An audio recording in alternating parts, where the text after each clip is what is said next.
మాదాపూర్లోని శ్రీ చైతన్య కాలేజీలో తెలంగాణ మహిళా commission chairman Nerella Sharada ఆకస్మిక తనిఖీలు చేశారు. గత కొన్ని రోజులుగా శ్రీ చైతన్య మహిళా కాలేజీలో జరుగుతున్న ఘటనలపై ఆరా తీశారు. విద్యార్థులకు సంబంధించిన సమస్యలను నేరెళ్ల శారద సీరియస్ గా తీసుకున్నారు.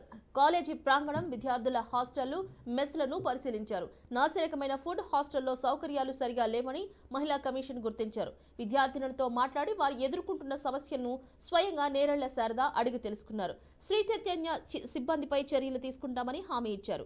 శ్రీ చైతన్య యాజమాన్యానికి మహిళా కమిషన్ సమన్లు జారీ చేశారు.